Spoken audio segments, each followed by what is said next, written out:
Trump को ये बड़ी उम्मीद है कि सहयोगी आएंगे। ट्रंप को है आस, लेकिन सहयोगियों ने किया है निराश। अगर ट्रंप के पॉइंट ऑफ व्यू से देखें आप, तो यही दिखाई देगा कि सहयोगी उनको निराश कर रहे हैं। होर्मुज में मदद से एक तरीके से पूरी दुनिया ने इनकार कर दिया है। युद्धपोत नहीं भेजेंगे, डिफेंसिव रहेंगे। ये अब देखिए कौन कौन क्या क्या कह रहा है। फ्रांस ने कहा है हम युद्धपोत नहीं भेजेंगे। मैंने आपको बताया कि यूके की तरफ से कहा गया हम भेजेंगे, लेकिन 8 सैनिक भेजेंगे, 8-9 सैनिक। अब यहां देखिए होर्मुज में मदद से जापान के विषय में जब सवाल किया गया तो उन्होंने कहा नहीं भेजेंगे युद्धपोत, हम स्वतंत्र फैसला लेंगे, आपके कहने पर हम कोई चलेंगे, ऐसा जरूरी नहीं है। यहां ऑस्ट्रेलिया ने कह दिया जहाज भेजने का तो कोई प्लान ही नहीं है, जहाज भेजने की बात कहां से आ गई। मतलब आप बीच लड़ाई में अचानक जहाज भेजने की बात छेड़ेंगे तो यही कहा जाएगा। जर्मनी ने कहा जहाज भेजने पर विचार नहीं, और जर्मनी का अभी का जो बयान है मैंने आपको बता दिया कुछ देर पहले का, वो भी इसमें जोड़ लीजिए कि यह लड़ाई असल में नेटो की है ही नहीं। साउथ कोरिया ने कहा है समीक्षा करेंगे, टाइम दो, सोचेंगे, लेकिन कोई वादा नहीं कर रहे हैं। ये हाल हो गया है इस समय। ये डोनाल्ड ट्रंप की क्रेडिबिलिटी दिखा रहा है वर्ल्ड ओवर। ये जो दुनिया का अभी अमेरिका को लेकर या ट्रंप की बातों पर जो रिएक्शन है, क्या वो उसको सीधे सीधे ट्रंप की और अमेरिका की क्रेडिबिलिटी से जोड़कर देखा जाना चाहिए पूर्णिमा नाथ जी?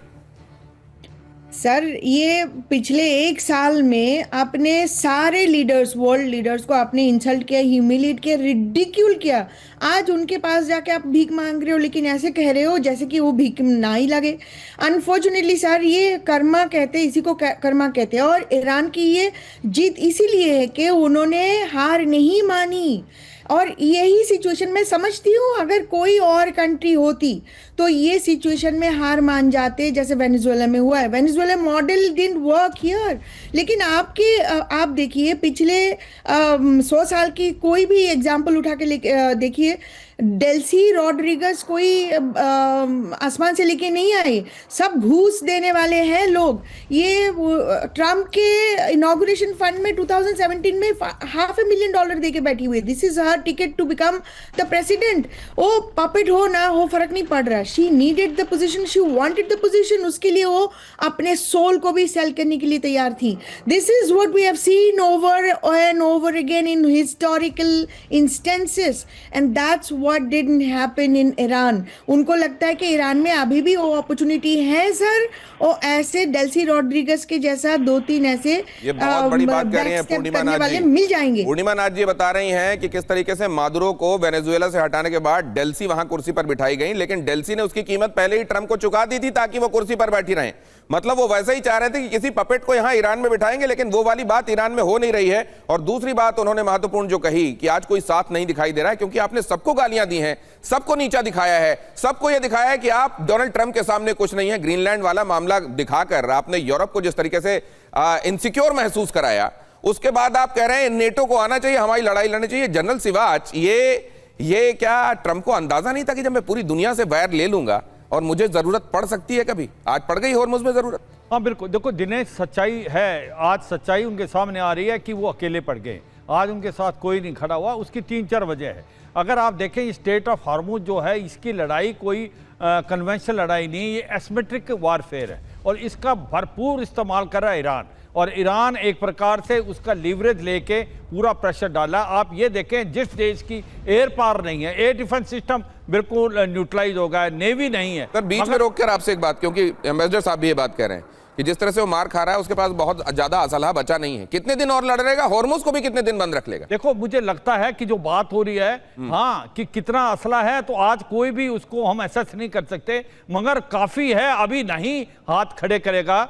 मैं ये कुछ बताने की कोशिश कर रहा हूं एज ए टेक्नीशियन कि ये जो स्टेट ऑफ हार्मुज है, अगर ये बंद रखता है, और इसको खोलने की हिम्मत किसी को नहीं है। अगर आप अमेरिका के पास सबसे बड़ी नेवी है वर्ल्ड की, वो क्यों खोल नहीं सकता? क्यों मदद के गुहार कर रहा है? क्योंकि उसको लगता है कि आज की तारीख में ईरान ने जो एसिमेट्रिक वारफेयर से अपना ड्रोन्स का इस्तेमाल, मिसाइल का और स्पीड बोट से आज उसने पूरा का पूरा स्टेट ऑफ हार्मुज को ब्लॉक किया हुआ है। सर एक बात मैं जानना चाहता हूं संजय भारद्वाज सर आपसे, क्या इनका जो अमेरिका का, डोनाल्ड ट्रंप का इस समय उद्देश्य है वो ये है कि यहां पर होर्मुज में बाकी सबको फंसाकर यहां से निकल लें, ये इनका उद्देश्य है? या इनको ये लग रहा है कि लड़ाई को और बड़ा कर दें, व्यापक बना दें और विस्तार दे दें? इनका इस समय स्टेटमेंट का मकसद क्या है? संजय भारद्वाज जी आपके पास आऊंगा। दीपक वोरा सर भी कुछ कहना चाह रहे हैं, मैं उनका इशारा भी देख रहा हूं, लेकिन उससे पहले खबर दिखा दूं। 12 दिन के युद्ध पर IRGC का बड़ा दावा, हमले में इस्तेमाल मिसाइलें पुरानी थी, असली आधुनिक हथियार तो रिजर्व हैं। अब अगर ये सच्चाई कह रहे हैं, ये साइऑप का हिस्सा नहीं है, ये साइकोलॉजिकल वॉरफेयर के तहत दिया जाने वाला भ्रामक स्टेटमेंट अगर नहीं है, तो ये तो अभी ट्रेलर था, अभी तो पूरी पिक्चर बाकी है। तो 16-17 दिन बाद अगर ये कहा जा रहा है कि अभी तो पिक्चर बाकी है, तो आप समझ लीजिए जो लोग कह रहे थे कि ये इंटर से पहले फिल्म खत्म हो जाएगी, अभी तो ये लग रहा है 4-4.5 घंटे से भी ज्यादा बड़ी वाली बनाकर बैठे हुए हैं। अब यहां देखिए जरा, आधुनिक हथियार तो रिजर्व है कहा जा रहा है, अभी तो पुरानी मिसाइलें हमने यहां पर फेंकी हैं, और हमने 12 दिन की लड़ाई के बाद तो बहुत तेजी से हथियार बनाना शुरू कर दिए थे, ईरान का यह भी कहना है। IRGC प्रवक्ता अली मोहम्मद का दावा है, असली हथियार तो हमने अभी जंग के मैदान में उतारे ही नहीं है। IRGC प्रवक्ता का एक और दावा, 12 दिनों की लड़ाई के बाद हमने और मिसाइलें तैयार की हैं।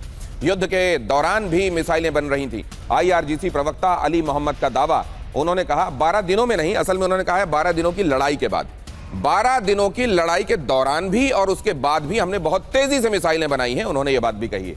अब जरा ये भी देखिए, खाड़ी के देशों को ईरान की विध्वंसक चेतावनी, कभी भी हो सकती है भयंकर एयर स्ट्राइक, फॉक्स न्यूज ने कहा।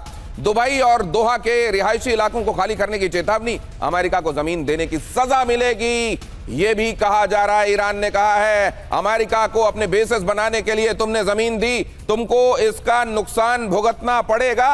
अब जरा यह भी देखिए, ट्रंप की सांसें जो फूली हैं वो क्यों फूली हैं।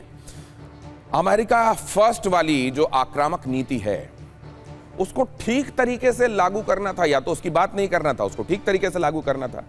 सहयोगी देशों की आलोचना आप करते रहे, सबको बिलिटिल किया। पूर्णिमा नाथ जी ने कहा ऐसा कोई नहीं जिसको वो सगा कहते हो और जिसको बिलिटिल, जिसको छोटा महसूस ना कराया हो। Iran nuclear deal, joint comprehensive plan जो बनाया गया था उससे खुद ही निकल लिए, खुद ही आपने साइन कराया, खुद ही आपने एक समय में निकल लिए, क्योंकि आपको उसका बहाना चाहिए था। आप उसी बहाने आप एक मौका देना चाहते थे कि वो अपना एनरिचमेंट बढ़ाए और उसके बाद आप कहें ये देखो एनरिचमेंट बढ़ा रहा है, अब तो मारेंगे हम इसको।